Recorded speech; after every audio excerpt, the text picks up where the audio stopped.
Hola, bienvenidos. Mi nombre es Anderson Rivera, estudiante de la carrera de Telecomunicaciones en la Universidad Nacional de Loja, y a continuación procederé a explicarles un poco sobre las redes de acceso óptico y otras formas de redes de acceso. Las redes de acceso óptico. Las redes de acceso óptico tienen varias características, una de las cuales destaca es el ancho de banda.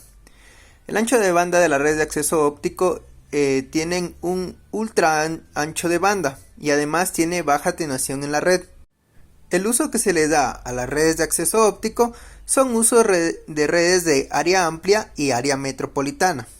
Sin embargo, en sus inicios no fue así, ya que en sus inicios se consideró prohibitivo en el área de acceso y únicamente los cables de cobre dominaban el acceso en la última milla.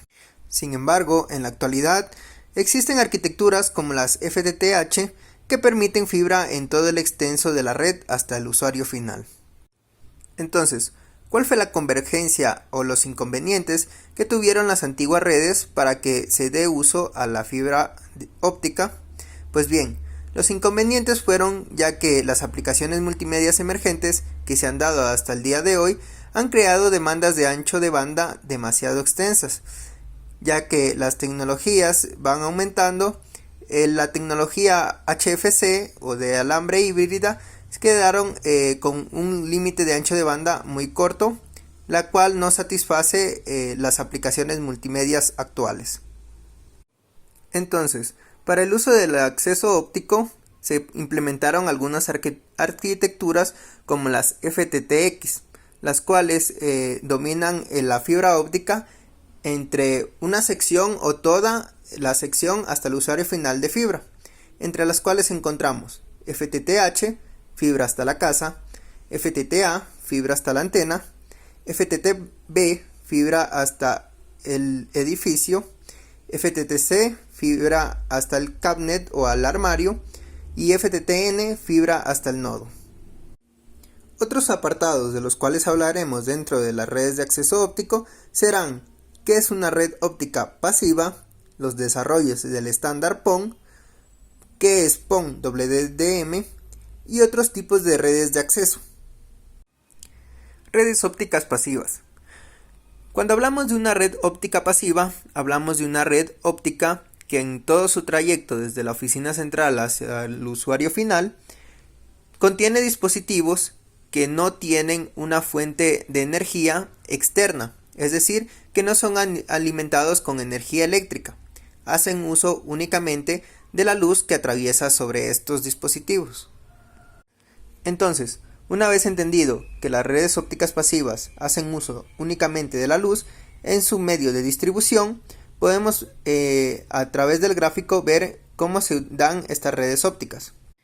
Primeramente tenemos la oficina central. En la oficina central es el lugar donde se tienen equipos activos, es decir, con fuentes de alimentación externa, y desde aquí inyectaremos la información a través de una fibra monomodo. Esta información es inyectada a la ODN o red de distribución óptica. Esta se da a través de múltiples equipos pasivos, como ya se mencionó, y se da a distancias máximas de 20 kilómetros hasta el usuario final. Además, la cantidad de usuarios admitidos por una PON puede oscilar entre 2 y 128, pero normalmente es de 16, 32 o 64 usuarios. Dentro de la transmisión de datos a través de la fibra monomodo, se dan los datos de descarga y de video. Cada uno se transmiten a cada usuario a través de direcciones MAC. La parte de descarga se da a través de un ancho de banda de 1490 nanómetros y de video serían 1550 nanómetros. Una vez que la información a través de la fibra pase por los splitters hasta el usuario final, llegaremos a una unidad de red óptica ONU que estará ubicada en la casa del usuario. Aquí se transmitirá datos de forma ascendente a una longitud de onda de 1310 nanómetros. Para evitar colisiones, la transmisión ascendente utiliza un protocolo de acceso múltiple TDMA. Este tipo de red óptica pasiva se llama TDM-PON. Entonces, una vez hablado de PON, procederemos a ver qué es PON. PON en sus inicios fue denominado como ATM-PON. Este ATM-PON admitía 622,08 MB por segundo de transmisión descendente y 155.52 MB por segundo de tráfico ascendente. Este tráfico de los usuarios estaba encapsulado en un encabezado de 5 bytes y datos de usuario de 48 bytes. En sus inicios, APON se implementaba principalmente en aplicaciones empresariales, como se conoce actualmente FTTB. PON se fue desarrollando más hasta obtenerle el estándar BPON. Este admitía velocidades descendentes de 1.2 GB por segundo y una velocidad máxima de datos ascendentes de 622 MB por segundo. Esto fue establecido en la I2T G98 y BPON especificaba además la asignación dinámica de ancho de banda, DBA, las interfaces de gestión y el control y la protección de la red. Otro desarrollo que se dio fue GPON. GPON además admitía una velocidad máxima de datos descendentes y ascendentes de 2.488 GB por segundo. Además, GPON permitía el control de acceso a los medios, procedimientos de operación y mantenimiento y un método de cifrado para los datos.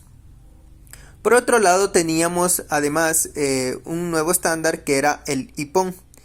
IPON soportaba un máximo de tráfico descendente-ascendente de 1.25 GB por segundo y una velocidad de datos efectiva de 1 gigabit por segundo. IPON encapsulaba y transportaba datos de usuarios en tramas Ethernet. Por lo tanto, IPON es una extensión natural de las redes de área local en las instalaciones del usuario y además conecta las LAN a la infraestructura MAN y WAN basadas en Ethernet. Como ya se vio, los estándares PON han ido evolucionando y aunque en un inicio ofrecían grandes cantidades de ancho de banda, para las aplicaciones multimedias de hoy en día se han quedado cortas. Por lo tanto, se ha desarrollado un nuevo estándar denominado PON-WDM. Para que PON-WDM funcione, se implementan transmisores con diferentes longitudes de onda en los lados de OLT o terminal de línea óptica y el ONU, la unidad de óptica del usuario final. Estos transmisores implementados son multiplexores pasivos por división de longitud de onda en cada nodo de distribución para separar y combinar múltiples longitudes de onda. Para implementar PON-WDM tenemos que tener varios aspectos en cuenta. Uno de los aspectos a tomar en cuenta es que los equipos son compartidos por menos usuarios, lo que lleva a un incremento de costos. Además, soportan mayor ancho de banda que otros estándares, lo que permite flexibilidad y escalabilidad a un futuro. Además, la actualización del servicio TDMA a WDM aún no se ha establecido claramente, por lo que pueden generar conflictos al momento de establecerse. Además, al existir menos usuarios por red, las PON-WDM están menos sujetas a restricciones de potencia, por lo que se puede dar un servicio más óptimo.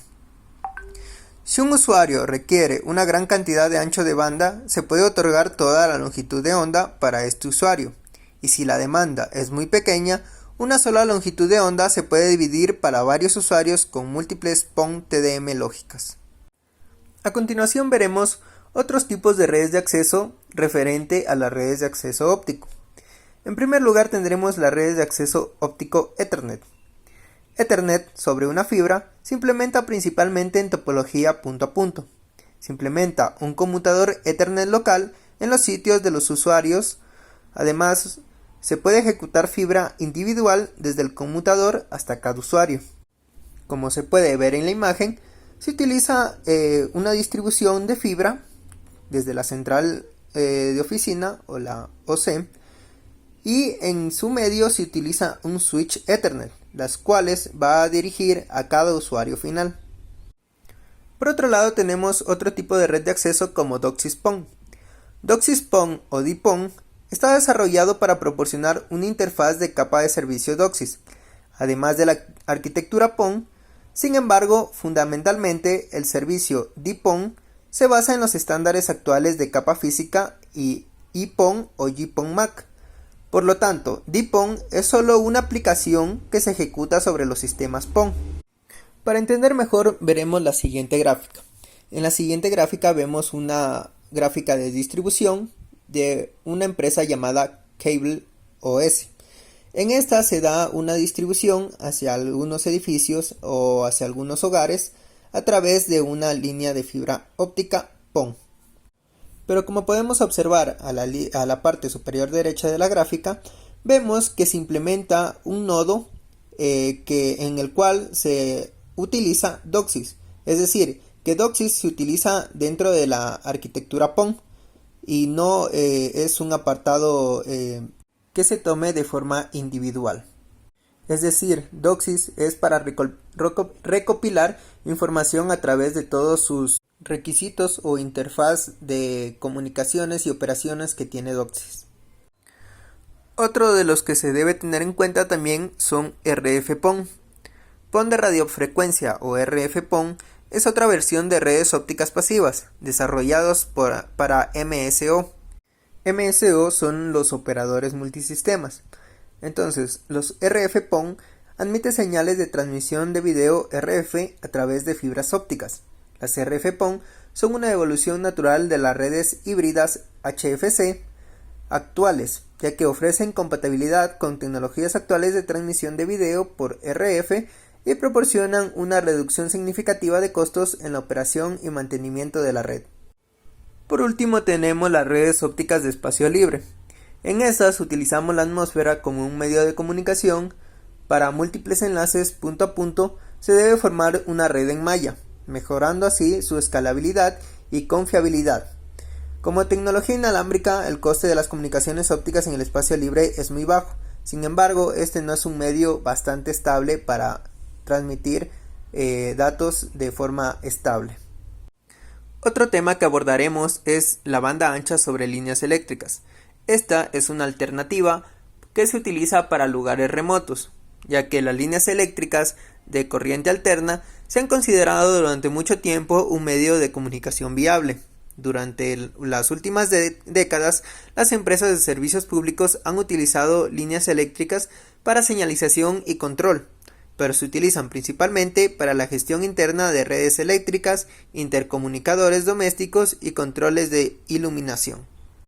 Sin embargo, las líneas eléctricas llegan a más residencias que cualquier otro medio, por lo cual se han realizado importantes esfuerzos para desarrollar el acceso de alta velocidad a través de líneas eléctricas, solucionando así el acceso a Internet para lugares remotos e inaccesibles en los cuales no es rentable la implementación de otras tecnologías. Sin embargo, actualmente la tecnología de comunicación por líneas eléctricas y su potencial de mercado aún deben desarrollarse más. Sin embargo, se le dan diversos usos y aplicaciones que resultan en soluciones atractivas en ciertos aspectos, como veremos a continuación. Para entender mejor las comunicaciones por líneas eléctricas, veremos cuáles son las fases que debe pasar hasta llegar a un usuario final. Primeramente, la energía trifásica generada se da en una planta de energía. Esta ingresa a una subestación de transmisión donde la energía trifásica generada por los generadores, valga la redundancia, de energía se convierten en energía extremadamente alta. Esta se inyecta a través de los cables con voltajes de 155 a 765 kilovatios para transmisión de larga distancia a través de la red. Esta llega a subestaciones eléctricas que convierten el voltaje de transmisión extremadamente alto a voltajes de distribución más bajos, que llegan al menos a 10 kilovatios. A lo largo del bus de distribución hay bancos reguladores que regulan el voltaje en la línea para evitar sobrepasos o fallos, y grifos que envían electricidad a la calle. Además, cuando estamos llegando al usuario final, en cada edificio o casa hay un tambor transformador unido al poste eléctrico, que reduce la media tensión, normalmente 7,2 kilovatios, a tensión doméstica que va de 110 o 240 voltios. Uno de los pocos usos que se le da a esta red de corriente eléctrica es para uso de Internet. A través de este se utiliza un módem VPL. Un módem VPL es aquel que se conecta a una toma de corriente común en la pared y envía y recibe datos a través de una línea eléctrica. En el otro extremo encontraremos otro módem VPL que se conecta a ordenadores u otros dispositivos de red mediante cable Ethernet. Como se puede ver en el gráfico izquierdo, vemos un diagrama de conexión a Internet con un módem VPL. El módem VPL es el que podemos observar a la derecha, en el cual tiene una conexión directamente a la red y otra conexión que va del cable Ethernet. Este cable Ethernet o este módem también puede ser uno de los más comunes que se daba, era el DLAN 200AV+. Este iba conectado al router directamente a la red y por debajo iba conectado a través de un cable Ethernet. Este se inyectaba a través de la conexión eléctrica de la casa y en otra habitación o en otro piso o en otro lugar de nuestra casa conectábamos otra toma de corriente o otro módem VPL y desde ahí sacábamos a través del otro cable Ethernet, lo utilizábamos para conectar los ordenadores u otros dispositivos mediante este cable. Por lo tanto, así se llevaba la conexión de Internet a través de las líneas eléctricas en nuestro hogar. Sin embargo, una vez ya hablado de VPL, como ya se mencionó, VPL es una tecnología que aún debe desarrollarse de mejor manera, ya que no ofrece los mismos beneficios que una red óptica. Entonces, ¿cuáles son los desafíos de VPL? Primeramente, VPL es una tecnología prometedora. Como ya vimos, el uso de líneas eléctricas que se encuentran actualmente casi en toda ubicación, los hace una línea óptima para llegar y minimizar costos de red. Pero su desarrollo es relativamente lento en comparación con otras tecnologías como DSL y cable o fibra óptica. Además, una línea eléctrica no es un muy buen medio para la transmisión de datos. Esta, ya que tiene desajustes de impedancia y el ruido de numerosas fuentes como los motores contamina el espectro de transmisión. Otro inconveniente es que las líneas eléctricas consisten en un cable sin torcer o sin blindaje. Esto hace que las grandes longitudes de cables se conviertan en grandes antenas que emiten señales de radiofrecuencia e interfieren con otras comunicaciones por radio. Otro aspecto a tomar en cuenta también es que la línea eléctrica es un medio compartido, ya que no solo enviaría datos, sino que enviaría lo que es la energía eléctrica para cada uno de los hogares, por lo que esto hace que limite el ancho de banda entregado a cada usuario y plantea preocupaciones de seguridad para las comunicaciones privadas. Entonces, una vez analizado todos los aspectos expuestos en esta presentación, concluiremos ciertos aspectos. La primera, las redes ópticas son la solución para el acceso a las redes de altas velocidades, siendo viable ya que se utiliza dispositivos pasivos en su red de distribución. Además, los estándares mejores adaptados y flexibles para cumplir las necesidades, como ya se vio, a futuro serían los usuarios con PON-WDM. Sin embargo, se puede concluir de PON-WDM que, además de ser una opción asertiva en un futuro para las redes de acceso, aún debe solucionarse el problema de la adaptación de las antiguas redes a las redes PON-WDM, ya que no existe una solución clara. Además, las diversas formas de redes de acceso pueden ser viables de acuerdo al entorno en el cual se quiere implementar. Y por último, tenemos que las redes de banda ancha sobre líneas eléctricas pueden ser una gran evolución de las redes. Sin embargo, esta red tiene demasiados inconvenientes que no los dejan evolucionar y ser aptas para competir con las tecnologías actuales. Recomendaciones. Es recomendable en las redes de fibra óptica utilizar la mitad de la capacidad de usuarios, ya que esto permitirá no sobrecargar el sistema para que no existan inconvenientes. Además, se recomienda entender los diferentes tipos de redes de acceso para saber cuándo y dónde aplicarlos. Además, es recomendable utilizar redes de PBL en entornos como automatización del hogar u otros servicios que no requieran demasiada carga debido a que ésta tiene una baja capacidad de transmisión. La información presentada ha sido obtenida del libro Broadband Optical Access Network y con esto concluyo mi presentación. Muchas gracias.